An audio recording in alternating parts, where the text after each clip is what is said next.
ನೇತ್ರಾವತಿ ನದಿ ತೀರದಲ್ಲಿ ನೂರಾರು ಶವ ಹೂತಿಟ್ಟ ಆರೋಪ ಪ್ರಕರಣಕ್ಕೆ ಸಂಬಂಧಪಟ್ಟಂತೆ ಇಲ್ಲಿ ಸೂತ್ರಧಾರಿಗಳ ಬಂಧನಕ್ಕೆ ಎಸ್ಐಟಿಗೆ ಸಿಗ್ತಾ ಇಲ್ವಾ ಸಾಕ್ಷ್ಯ? ಯಾಕೆ ಸೂತ್ರಧಾರಿಗಳನ್ನ ಅರೆಸ್ಟ್ ಮಾಡ್ತಾ ಇಲ್ಲ? ಅಥವಾ ಅವರನ್ನ ನೋಟಿಸ್ ಕೊಟ್ಟು ವಿಚಾರಣೆಗೆ ಹಾಜರಾಗಿ ಅಂತ ಹೇಳೋದಕ್ಕೆ ಮಾತ್ರ ಸೀಮಿತವಾಗ್ತಾ ಇದೆಯಾ? ಇಲ್ಲಿ ಸಾಕ್ಷಿಗಳ ಕೊರತೆ ಎದ್ದು ಕಾಣಿಸ್ತಾ ಇದೆಯಾ? ಸಾಕ್ಷಿಗಳ ಕೊರತೆಯಿಂದಾನೇ ಸೇಫ್ ಆಗ್ತಾರ ಹಾಗಾದ್ರೆ ಸೂತ್ರಧಾರಿಗಳು? ಸಾಕಷ್ಟು ಪ್ರಶ್ನೆಗಳು ಹುಟ್ಕೊಂಡಿವೆ. ಪ್ರಬಲ ಸಾಕ್ಷ್ಯಕ್ಕಾಗಿ ಹುಡುಕಾಡ್ತಾ ಇರುವಂತ ಎಸ್ಐಟಿಗೆ ಮೊಬೈಲ್ ಒಂದೇ ಆಸರೆನಾ? ಪಕ್ಕಾ ಪ್ಲಾನ್ ಮಾಡಿಕೊಂಡೇ ಕೇಸ್ ಮುನ್ನೆಲೆಗೆ ತಂದಿದ್ದಂತ ಸೂತ್ರಧಾರಿಗಳು ಮುಂದೆ ಸಿಕ್ಕಾಕೊಳ್ತೀವಿ ಅಂತ ಆ ಲೆಕ್ಕಾಚಾರ ಅವ್ರಿಗೆ ಇರೋದಿಲ್ವಾ? ಅದೇ ಲೆಕ್ಕಾಚಾರದಲ್ಲೇ ಪ್ಲಾನ್ ಕೂಡ ರೆಡಿ ಆಗಿರುತ್ತೆ ಅಲ್ವಾ? ಹಾಗಾದ್ರೆ ತಾವು ಸೇಫ್ ಆಗೋದಕ್ಕೆ ಏನ್ ಬೇಕೋ ಆ ಪ್ರಿಕಾಷನ್ಸ್ ಕೂಡ, ಆ ಪ್ಲಾನ್ ಅನ್ನು ಕೂಡ ಮಾಡ್ಕೊಂಡಿರಬಹುದು ಅಲ್ವಾ? ಅದಕ್ಕೆ ಸಾಕ್ಷಿಗಳ ಕೊರತೆ ಆಗ್ತಾ ಇದೆಯಾ?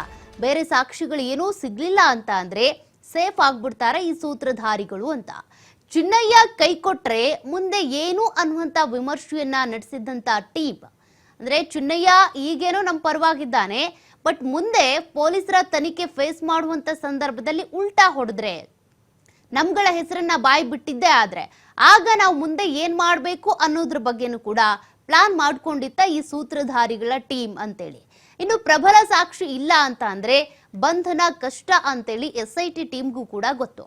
ಮುಂದೆ ಕಾನೂನಾತ್ಮಕವಾಗಿ ಸಂಕಷ್ಟ ಎದುರಾದ್ರೆ ಎಸ್ಐಟಿಗೆ ಮುಖಭಂಗ ಆಗೋ ಸಾಧ್ಯತೆ ಇರುತ್ತೆ. ಕಾರಣ ಈ ಒಂದು ಕೇಸ್ನಲ್ಲಿ ಸದ್ಯಕ್ಕೆ ಪದೇ ಪದೇ ವಿಚಾರಣೆಗೆ ಒಳಪಡಿಸಿದ್ದು ಅಂದ್ರೆ ಅದು ಚಿನ್ನಯ್ಯನ್ನ. ಮೊದಲು ಆತ ದೂರುದಾರನಾಗಿ ಬಂದಿದ್ದ, ಬುರುಡೆ ಹೊತ್ಕೊಂಡು ಬಂದಿದ್ದ, ಆದ್ರೀಗ ಆತನೇ ಆರೋಪಿ ಸ್ಥಾನದಲ್ಲಿದ್ದಾನೆ. ಆತನನ್ನ ವಿಚಾರಣೆ ಮಾಡಿದಂತ ಸಂದರ್ಭದಲ್ಲಿ ಸಾಕಷ್ಟು ಹೆಸರುಗಳು ಬಹಿರಂಗ ಆಗಿವೆ. ಅವರಿಗೂ ಈಗಾಗಲೇ ನೋಟಿಸ್ ಕೊಟ್ಟು ವಿಚಾರಣೆಗೆ ಹಾಜರಾಗಿ ಅಂತ ವಿಚಾರಣೆ ಮಾಡಿದ್ದು ಆಗಿದೆ. ಆದ್ರೆ ಈ ಸೂತ್ರಧಾರಿಗಳು ಅಂತ ಹೇಳ್ತಾ ಇರುವ ಚಿನ್ನಯ್ಯ ಏನ್ ಹೇಳಿದ್ದಾನೆ, ಆ ಸೂತ್ರಧಾರಿಗಳನ್ನ ಅರೆಸ್ಟ್ ಮಾಡೋದಕ್ಕೆ ಯಾವುದೇ ಸಾಕ್ಷಿಗಳು ಇಲ್ಲಿ ಸಿಗ್ತಾ ಇಲ್ಲ, ಸಾಕ್ಷಿಗಳ ಕೊರತೆ ಇದೆ, ಹಾಗಾಗಿನೇ ಸೇಫ್ ಆಗ್ಬಿಡ್ತಾರ ಸೂತ್ರಧಾರಿಗಳು ಅನ್ನುವಂತ ಪ್ರಶ್ನೆ ದಟ್ಟವಾಗ್ತಾ ಇದೆ. ಹಾಗಾಗಿ ಈ ಸೂತ್ರಧಾರಿಗಳ ತಂಡ ಏನಿದೆ, ತಾವು ಮೊದಲೇ ಇದೆಲ್ಲವನ್ನು ಪ್ಲಾನ್ ಮಾಡ್ಕೊಂಡಿದ್ರಾ?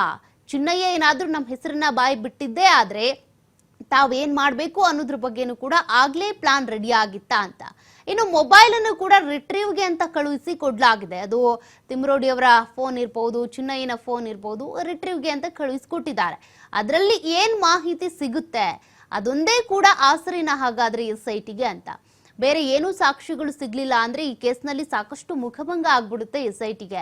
5-6 ಲಕ್ಷ ರೂಪಾಯಿ, ದಿನಕ್ಕೆ 3-3 ಲಕ್ಷ ಅನ್ನೋ ರೀತಿಯಾಗಿ ಒಟ್ಟು 50 ಲಕ್ಷ ರೂಪಾಯಿ ಎಸ್ಐಟಿ ತಂಡ ಬರೀ ಆ ಒಂದು ಗುಂಡಿ ಅಗೆಯೋ ಕಾರ್ಯಾಚರಣೆಗೆ ಅಂತಾನೆ ಖರ್ಚು ಮಾಡಿದೆ. ಈಗಲೂ ಕೂಡ ಪ್ರತಿನಿತ್ಯವೂ ಎಸ್ಐಟಿ ಹಣವನ್ನ ವ್ಯಯ ಮಾಡ್ತಾ ಇದೆ, ತನಿಖೆ ಮಾಡ್ತಾ ಇದೆ, FSLಗೆ ಮೊಬೈಲ್ಗಳನ್ನ ಕಳುಹಿಸ್ಕೊಟ್ಟಿದೆ, ಮಣ್ಣನ್ನ ಕಳುಹಿಸ್ಕೊಟ್ಟಿದೆ, ಅವೆಲ್ಲ ರಿಪೋರ್ಟ್ ಬರೋದು ಬಾಕಿ ಇದೆ. ಸಾಕ್ಷಿಗಳು ಸಿಗದೆ ಇದ್ರೆ ಮುಖಭಂಗ ಆಗುತ್ತೆ. ಇನ್ನು ಬುರುಡೆ ಮೂಲ ವಿಠ್ಠಲಗೌಡ ಅಂತೇಳಿ ಗೊತ್ತಿದ್ರು ಕೂಡ ಬಂಧಿಸೋದಕ್ಕಾಗ್ತಾ ಇಲ್ಲ ಎಸ್ಐಟಿಗೆ. ವಿಠ್ಠಲಗೌಡನನ್ನ ಬಂಧಿಸದ ಎಸ್ಐಟಿ ನಡೆ ಹಿಂದಿದೆ ಬಹುದೊಡ್ಡ ಲೆಕ್ಕಾಚಾರ. ನೋಡಿ, ಈಗಾಗಲೇ ಬುರುಡೆಯ ಹಿಂದೆ ಇರುವಂತ ಮೂಲ ಪುರುಷ ಅದು ವಿಠ್ಠಲಗೌಡ ಅಂತೇಳಿ ಕೇಳಿ ಬರ್ತಾ ಇದೆ. ಹಿಂಗಿದ್ರೂ ಕೂಡ ಆತನನ್ನ ಬಂಧಿಸೋದಕ್ಕಾಗ್ತಾ ಇಲ್ಲ. ಹಾಗಾದ್ರೆ ಏನ್ ಲೆಕ್ಕಾಚಾರ ಇರಬಹುದು ಅನ್ನುವಂತ ಅನುಮಾನ ಸಹಜವಾಗಿನೇ ಮೂಡುತ್ತಲ್ವಾ? ಪ್ರಬಲ ಸಾಕ್ಷ್ಯ ಸಿಕ್ಕಿದ್ರೆ ಸೌಜನ್ಯ ಮಾವ ವಿಠ್ಠಲಗೌಡ ಬಂಧನ ಫಿಕ್ಸ್ ಆಗುತ್ತೆ. ಪ್ರಬಲ ಸಾಕ್ಷ್ಯ ಸಿಗದೆ ಇದ್ರೆ ಏನು ಹಾಗಾದ್ರೆ ಮುಖಭಂಗನ? ಇದೇ ಕಾರಣಕ್ಕೆ ಸೂತ್ರಧಾರಿಗಳ ಮೊಬೈಲ್ ಡೇಟಾವನ್ನ ರಿಟ್ರೀವ್ ಮಾಡೋದಕ್ಕೆ ಅಂತ ಕಳುಹಿಸಿಕೊಡ್ಲಾಗಿದೆ. ಮೊಬೈಲ್ ನಲ್ಲಿ ಸಾಕ್ಷ್ಯಗಳು ಸಿಗುತ್ತಾ ಅಂತ ಎಸ್ಐಟಿ ತಲಾಶ್ ಕೂಡ ಮಾಡ್ತಾ ಇದೆ. ನೀವು ಈಗಾಗಲೇ ಗಮನಿಸಿದ್ದೀರಾ, ತಿಮ್ರೋಡಿ ಅವರ ಮನೆ, ಅವರ ಅಣ್ಣನ ಮನೆ ಸ್ಥಳ ಮಹಜರು ಮಾಡಿದ್ರು. ಟಿ ಜಯಂತ್ ಅವರ ಮನೆಯೂ ಕೂಡ ಸ್ಥಳ ಮಹಜರಾಗಿದೆ. ಆ ಸಂದರ್ಭದಲ್ಲಿ ಮೊಬೈಲ್ಗಳನ್ನ ವಶಕ್ಕೆ ಪಡ್ಕೊಂಡು FSLಗೆ ಕಳುಹಿಸಿಕೊಟ್ಟಿದ್ದಾರೆ. ರಿಟ್ರೀವ್ ಆದ ನಂತರ ವಿಠ್ಠಲಗೌಡ ಬಗ್ಗೆ ಏನಾದ್ರೂ ಸುಳಿವು ಸಿಗುತ್ತಾ? ಸಿಕ್ಕರೆ ಆಗ ವಿಠ್ಠಲಗೌಡ ಬಂಧನ ಆಗುತ್ತೆ.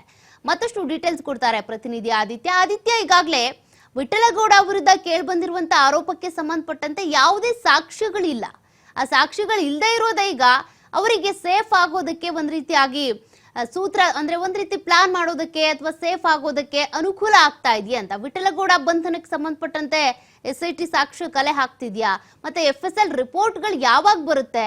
ಸೂತ್ರಧಾರಿಗಳು ಸೇಫ್ ಆಗುವಂತ ಸಾಧ್ಯತೆಗಳೇ ಹೆಚ್ಚಾ? ಓಕೆ, ಹೌದು. ಈ ಪ್ರಕರಣದಲ್ಲಿ ಸೂತ್ರಧಾರಿ ಅಂತ ಗುರುತಿಸಿಕೊಂಡಿರುವಂತಹ ಗಿರೀಶ್ ಮಠಣ್ಣವರ್, ಜಯಂತ್ ಟಿ ಮತ್ತೆ ವಿಠಲ್ ಗೌಡ ಸೇರಿದಂತೆ ಒಂದಿಷ್ಟು ಯೂಟ್ಯೂಬರ್ಗಳು ಏನಿದ್ದಾರೆ ಇವರ ವಿಚಾರಣೆಯನ್ನ ಬಹಳ ನಿರಂತರವಾಗಿ SIT ಮಾಡುತ್ತಾ ಇದೆ. ಯಾಕಂದ್ರೆ SIT ಮೇಲೂ ಕೂಡ ಸಾಕಷ್ಟು ಪ್ರೆಷರ್ ಇದೆ ಮತ್ತು ಯಾವುದೇ ಕ್ಷಣದಲ್ಲಿ ಇವರ ಬಂಧನ ಆಗುತ್ತೆ ಅನ್ನುವಂತ ಮಾತುಗಳು ಕೇಳಿ ಬಂದಿತ್ತು. ಆದ್ರೆ ಸರಿಸುಮಾರು 3-4 ದಿನ ಕಳೀತಾ ಬಂದ್ರು ಕೂಡ ಇವರ ಬಂಧನ ಯಾಕಾಗಿಲ್ಲ ಅಂದ್ರೆ ಇವರು ಇಲ್ಲಿ ಸೇಫ್ ಆಗುವಂತ ಎಲ್ಲ ಲಕ್ಷಣಗಳು ಕಾಣಿಸ್ತಾ ಇದೆ. ಪ್ರಮುಖವಾಗಿ ಆರೋಪಿ ಚಿನ್ನಯ್ಯ ಕನ್ಫೆಸ್ ಮಾಡ್ಕೊಂಡ್ ಕೂಡಲೇ ಆತನನ್ನ ವಶಕ್ಕೆ ಪಡೆಯಲಾಗುತ್ತೆ. ಅವನ ವಿರುದ್ಧ ಇವರ ಪ್ರಬಲ ಸಾಕ್ಷಿ ಏನು ಅಂದ್ರೆ ಆತ ಮಾಡಿರುವಂತ ಒಂದು ಹೇಳಿಕೆ ಏನು ಕೋರ್ಟ್ ಮುಂದೆ ಆತ ವಿರುದ್ಧ ಈಗ ಆರೋಪಗಳು ಕೇಳಿ ಬರ್ತಾ ಇದೆ. ಅದು ಮಟ್ಟಣ್ಣವರಾಗಿರ್ಬಹುದು, ಜಯಂತ್ ಆಗಿರ್ಬಹುದು, ಇನ್ನುಳಿದವರಾಗಿರ್ಬಹುದು. ಇವರ ವಿರುದ್ಧ ಅಂದ್ರೆ ಇವರು ಈ ಪ್ರಕರಣದಲ್ಲಿ ಮಾಸ್ಟರ್ ಮೈಂಡ್ ಗಳಂತ ಅಥವಾ ಇವರೇ ಈ ಪ್ರಕರಣವನ್ನ ಮುನ್ನೆಲೆಗೆ ತಂದರು ಅಂತ ಹೇಳುವಂತಹ ಬಹುಮುಖ್ಯ ಸಾಕ್ಷ್ಯಗಳು SITಗೆ ಲಭಿಸ್ತಾ ಇಲ್ಲ ಅನ್ನುವಂತ ಮಾಹಿತಿಗಳು ಸಿಗ್ತಾ ಇದೆ. ಸದ್ಯದ ಮಟ್ಟಿಗೆ SITಗೆ ಇರುವಂತಹ ಏಕೈಕ ಆಸರೆ ಅಂದ್ರೆ ಅದು ಇವರ ಮೊಬೈಲ್. ಅಂದ್ರೆ ಇವರ ಮೊಬೈಲ್ ಮೂಲಕ ಏನಾದರೂ ಮಾಹಿತಿಗಳು ಸಿಗುತ್ತಾ, ಇವರೇ ಚಿನ್ನಯ್ಯನನ್ನ ಕಾಂಟ್ಯಾಕ್ಟ್ ಮಾಡಿದ್ದು, ಇವರೇ ಆತನನ್ನ ಬೇರೆ ಊರಿನಿಂದಲೇ ಕರೆಸಿಕೊಂಡು ಬಂದಿದ್ದು, ಅಂದ್ರೆ ಆತ ಹೇಳಿದ್ದ ನಾನು ಕೇವಲ ಇಲ್ಲಿ ಪಾತ್ರಧಾರಿ, ನಂಗೆ ಗೊತ್ತಿಲ್ಲ, ಇವ್ರು ತಂದು ಕೊಟ್ರು ಅನ್ನುವಂತ ರೀತಿ. ಇದು ನಿಜಾನಾ? ಅಂದ್ರೆ ಆತ ಸ್ವಯಂ ಪ್ರೇರಿತವಾಗಿ ಬಂದಿರೋದು ಅಥವಾ ಇವರು ಅದನ್ನ ಕರ್ಕೊಂಡ್ ಬಂದ್ರ? ಫಸ್ಟ್ ಇವ್ರು ಕಾಂಟ್ಯಾಕ್ಟ್ ಆಗಿದ್ದು ಯಾರು? ಈ ಟೀಮ್ ಅನ್ನ ಮೊದಲು ಚಿನ್ನಯ್ಯ ಕಾಂಟ್ಯಾಕ್ಟ್ ಮಾಡಿದ್ನ ಅಥವಾ ಈ ಟೀಮೇ ಆತನನ್ನ ಕಾಂಟ್ಯಾಕ್ಟ್ ಮಾಡ್ತಾ ಅನ್ನುವ ಆಧಾರದಲ್ಲಿ ಈಗ SIT ಅವರ ಮೊಬೈಲ್ ಅನ್ನ ರಿಟ್ರೀವ್ ಮಾಡೋದಕ್ಕೆ ಮುಂದಾಗಿದೆ. ನಿನ್ನೆ ಆ ಮೊಬೈಲ್ ರಿಟ್ರೀವ್ ಮಾಡೋದಕ್ಕಂತ ಅದನ್ನ ವಶಕ್ಕೂ ಕೂಡ ಪಡೆಯಲಾಗಿದೆ. ಜಯಂತ್ ಟಿ ಸೇರಿದಂತೆ ಈಗ ಯಾರೆಲ್ಲ ವಿಚಾರಣೆ ನಡೀತಾ ಇದೆಯೋ ಅವರೆಲ್ಲರ ಮೊಬೈಲ್ ಅನ್ನ ರಿಟ್ರೀವ್ ಮಾಡುವಂತಹ ಒಂದು ಪ್ರಕ್ರಿಯೆಗೆ ಮುಂದಾಗಿದೆ. ಅಂದ್ರೆ ಇಲ್ಲಿ SITಗೆ ಈಗ ಇರುವಂತ ಏಕೈಕ ಆಸರೆ ಅದು ಮೊಬೈಲ್ ಅಂತ ಹೇಳಲಾಗ್ತಾ ಇದೆ. ಅವರ ಫೋನ್ ಡೇಟಾದಲ್ಲಿ ಏನ್ ಸಿಗುತ್ತೋ ಅದೇ ಪ್ರಬಲವಾದ ಸಾಕ್ಷ್ಯ ಅನ್ನುವಂತ ರೀತಿಯಲ್ಲೂ ಕೂಡ ಹೇಳಲಾಗ್ತಾ ಇದೆ. ಹಾಗಾಗಿ ಮುಂದಕ್ಕೆ ಅಂದ್ರೆ ಈ ಸೂತ್ರಧಾರಿಗಳು ಸೇಫ್ ಆಗುವಂತ ಲಕ್ಷಣಗಳು ಕಾಣಿಸ್ತಾ ಇದೆಯಾ ಅನ್ನುವಂತ ರೀತಿಯಲ್ಲೂ ಕೂಡ ಇದೆ. ಯಾಕಂದ್ರೆ SIT ವಶಕ್ಕೆ ಪಡಿಬೇಕು ಅಂತ ಇದ್ದಿದ್ರೆ ಇಷ್ಟು ದಿನ ಸಮಯವನ್ನೇ ತೆಗೆದುಕೊಳ್ತಾ ಇಲ್ಲ.